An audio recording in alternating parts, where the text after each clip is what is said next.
오직 성령이 너희에게 임하시면 너희가 권능을 받고 예루살렘과 온 유대와 사마리아와 땅끝까지 이르러 내 증인이 되리라. 예수님께서 승천하시기 전 사도들에게 주신 말씀.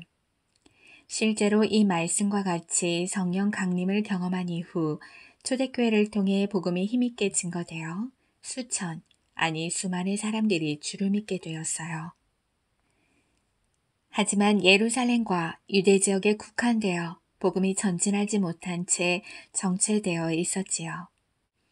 이후 빌립을 통해 사마리아 전도 소식이 전해지고 베드로를 통해 이방인 고넬료 가정에 임한 성령 세례, 그 놀라운 경험이 전해지면서 드디어 사마리아와 땅끝까지 복음이 전해지는 이방 선교의 문이 활짝 열렸습니다. 그 사이 주님은 이방 선교의 그릇으로 바울을 준비시켜 놓으셨어요. 회심 이후 예수 그리스도의 은혜로 무장된 바울은요, 로마, 당시로는 땅끝으로 여겨졌던 그 복음 증거의 종착지를 향해 멈추지 않고 전진하고 있었습니다. 벌써 첫 번째 전도 여행 안디옥, 이고니온, 루스드라를 거쳐가며 복음을 증거하고 한 교회의 한 교회를 정성스레 세워나갔어요.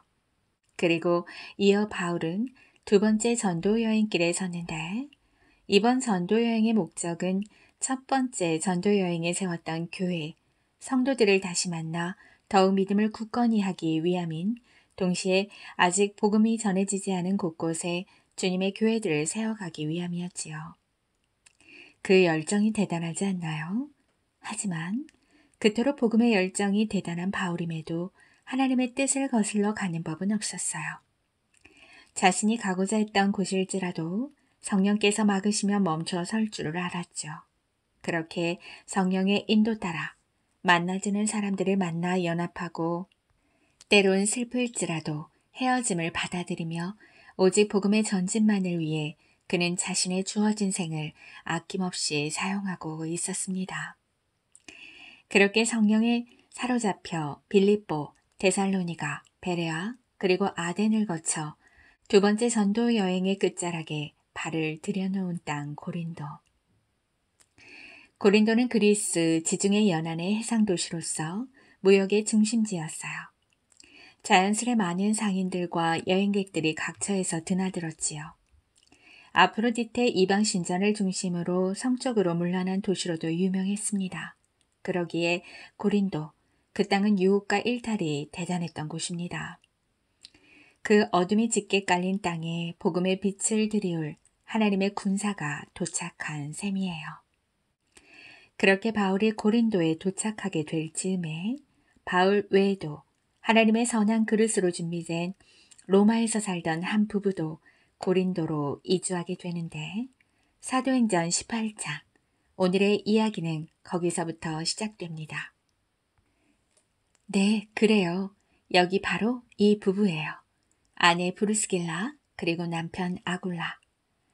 두 사람은 로마에서 천막 짓는 일을 하며 살아가다가 최근 클라우디오 황제의 유대인 추방 명령으로 인해 로마를 떠나 이곳 고린도까지 오게 되었지요. 그렇게 이후 고린도 땅에 삶의 터전을 내리게 된 두 사람. 자신들이 그동안 해왔던 잘할 수 있는 천막짓기로 삶을 이어가고 있어요.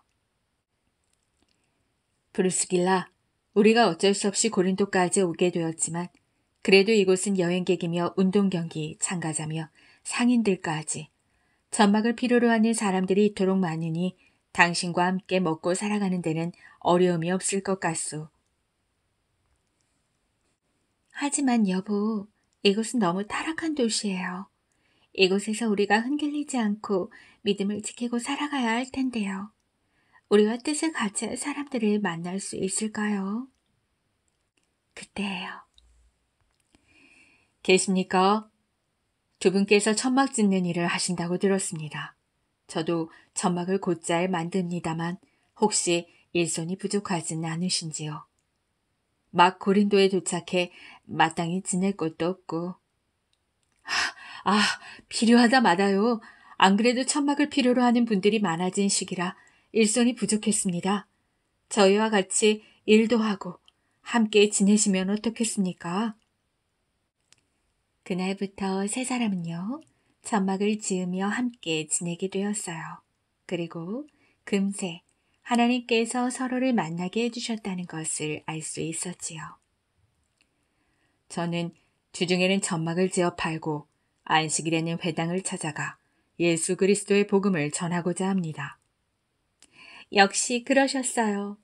얼마 전 로마에서 유대인들과 그리스도인들 사이에 소동으로 추방명령이 있었던 거 잘 아시지요? 사실 저희 부부가 그리스도인이라는 이유로 더 급히 로마에서 쫓겨나게 된 것입니다. 그랬군요. 그래서 두 분께서 이곳에 먼저 와 계셨던 거네요. 오, 주님 감사합니다. 이번에는 동역자 없이 홀로 외로운 싸움이 되겠다 생각했는데 이렇게나 귀한 분들을 여기서 다 만나게 하시네요. 비록 좋지 않은 일로 계신 곳을 떠나 먼 곳까지 오게 되셨으나 우리의 만남을 통해 주께서 이루실 일들이 있을 줄을 믿습니다. 바울은 그날부터 주중에 천막을 짓는 동안은 브루스길라와 아굴라를 더욱 복음에 굳건히 설 수 있도록 목양하였고, 브루스길라와 아굴라는 바울이 안식일에 회당에서 복음을 잘 전할 수 있도록 뒤에서 헌신적으로 돕고 배려하였어요. 그렇게 세 사람은 함께 살며 사랑하며 배우며 하나님 안에 더 깊이 성장해 가고 있었지요. 안식일이 되었네요. 바울은 회당을 찾아가 복음을 전하기 시작합니다. 유대인 여러분, 저도 한때는 예수 그리스도의 복음을 받아들이지 못하고 죄를 지었습니다. 예수님이 바로 구약에서 말씀하신 그 구원자, 우리를 죄에서 해방시키실 메시아입니다. 헬라인 여러분, 여러분이 믿고 섬기는 우상들은 결코 여러분을 구원하지 못합니다. 여러분이 의지하는 지혜도 여러분에게 결코 자유를 가져다 주지 않을 겁니다. 오직 참자유는 그리스도를 통해서만 가능한 것이기 때문입니다. 안식일이면 이렇게 회당에서 그리스도를 변론하며 유대인과 헬라인을 거듭 설득하였어요. 그런데 어쩐지 바울이 조금은 지쳐 보이네요. 여전히 완고한 저들의 모습 때문이기도 했을 거고요. 몸이 약한 그가 주중에 계속 많은 일을 해야 했기 때문이겠지요. 바울이 지쳐갈 그쯤 누군가 바울을 찾아왔어요. 바울 선생님, 저희 왔어요. 세상에나 바울의 두 번째 전도여행을 함께해온 실라와 디모데군요.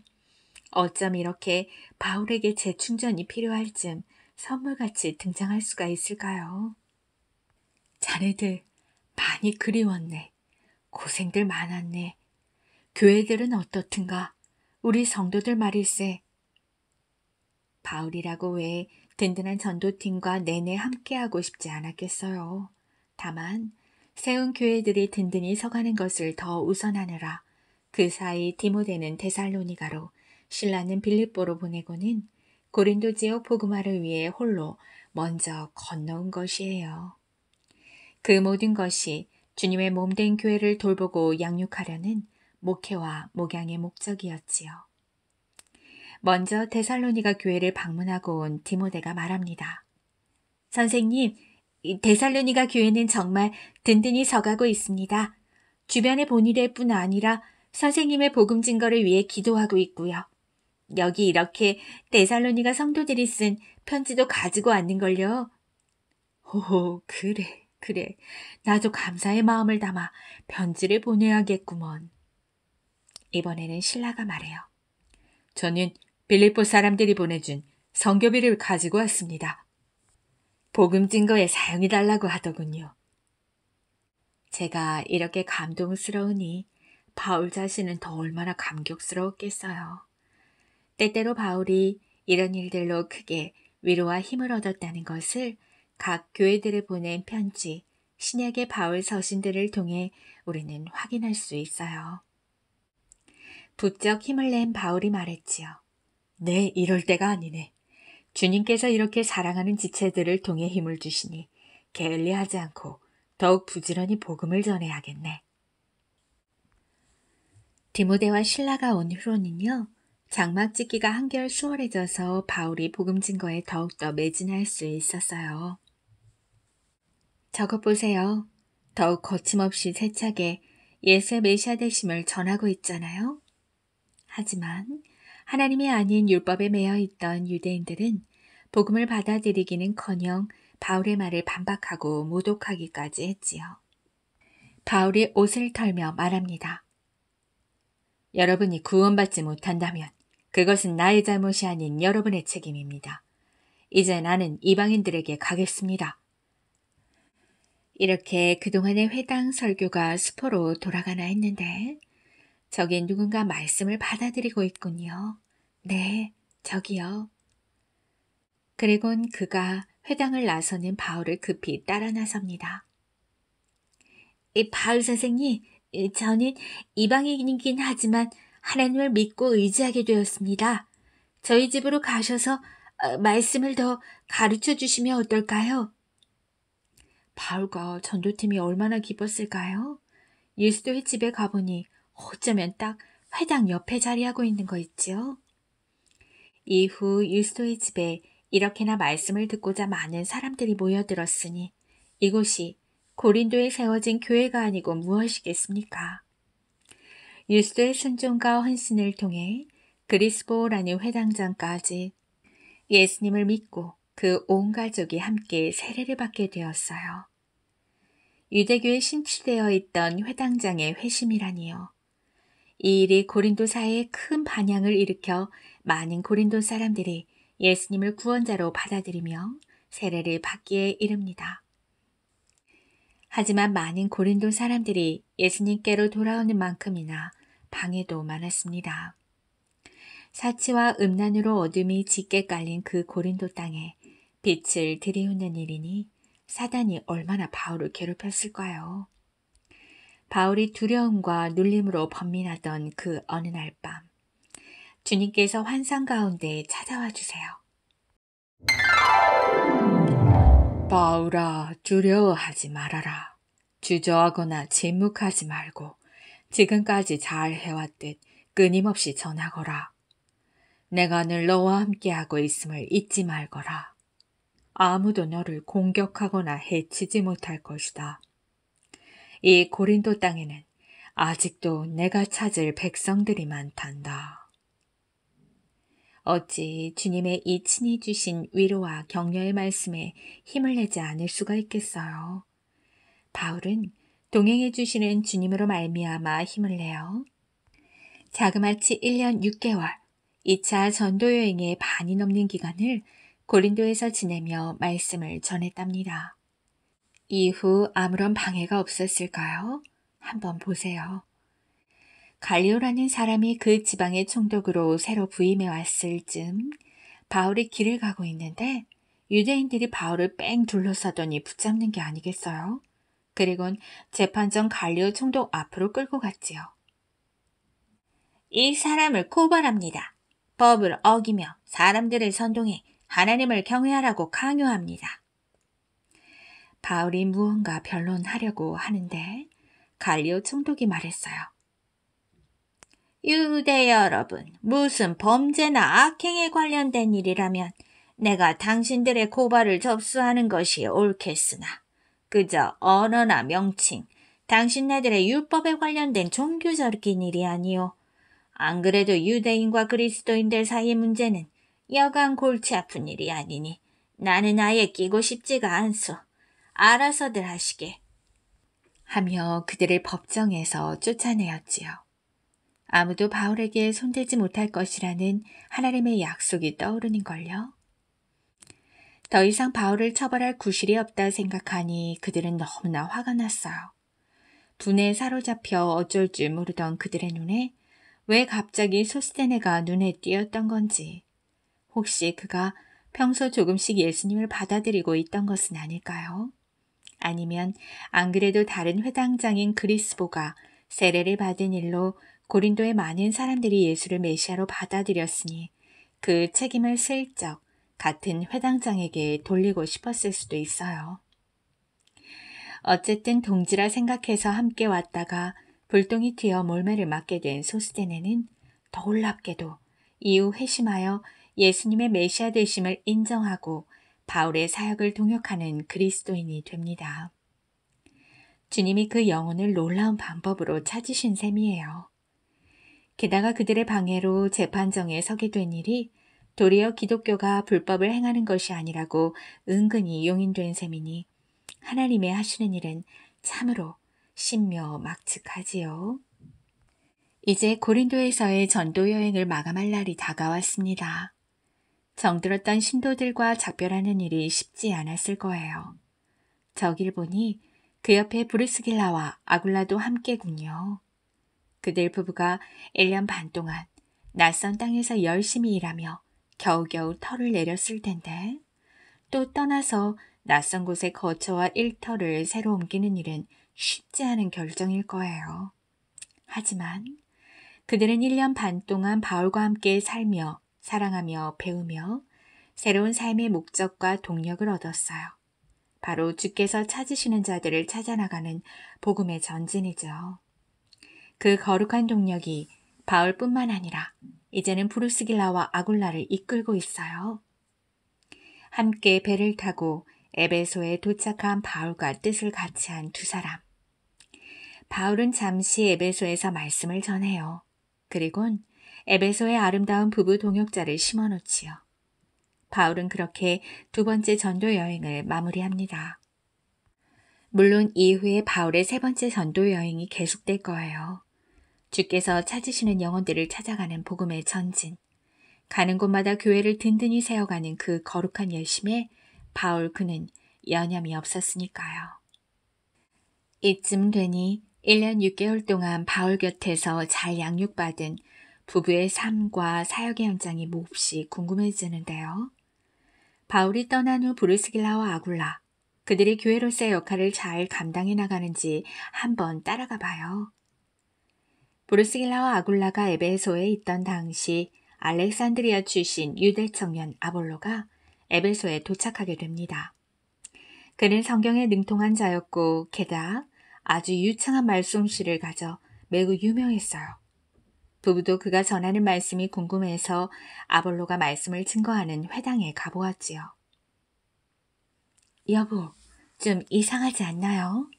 분명 뛰어난 구약의 지식을 가졌고 예수님에 관해서도 조금은 알고 있는 듯 하지만요.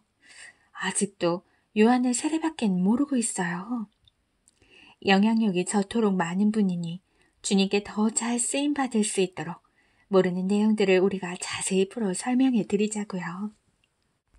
브루스길라와 아굴라는 아볼로를 찾아가 하나님의 도를 자세히 정성스레 설명해 주었어요. 그 덕분에 드디어 아볼로는요, 예수 그리스도의 복음, 성령을 통한 새 시대를 정확히 이해하고 말씀을 전할 수 있게 되었지요.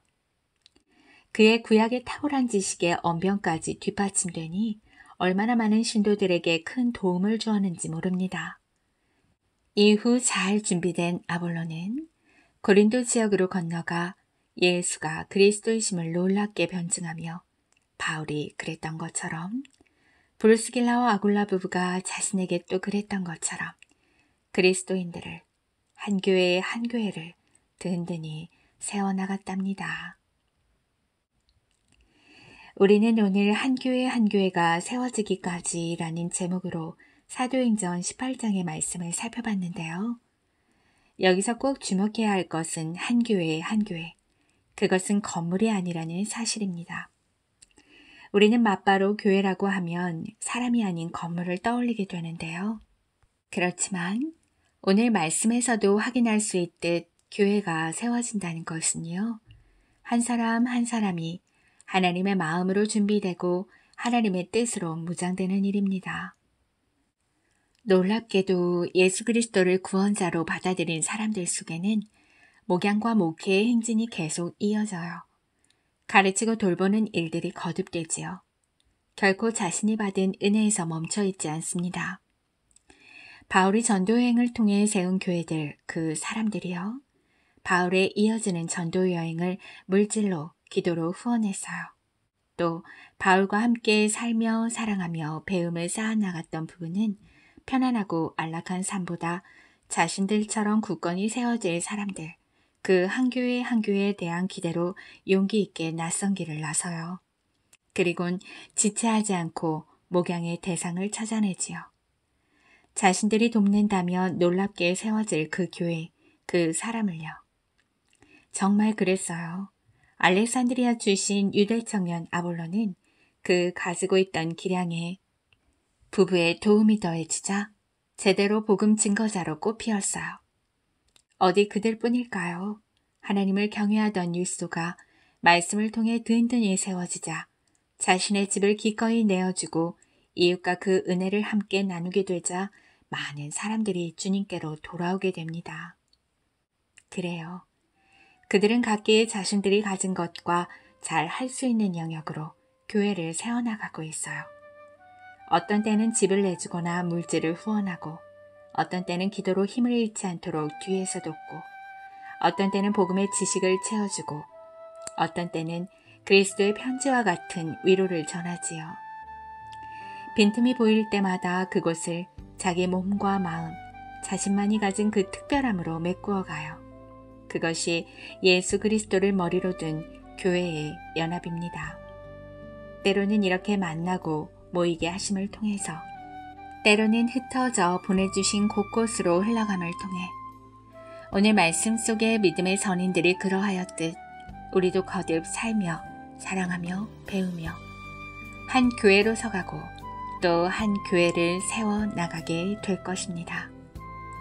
하나님을 사랑하는 자, 곧 그의 뜻대로 부르심을 입은 자들에게는 모든 것이 합력하여 선을 이루느니라. 이것이 오늘 사도행전 18장 바울의 전도 여행의 그 한 자락을 통해 여러분들과 함께 나누고 싶었던 교회, 곧 오늘을 교회로 살아갈 우리들의 이야기입니다.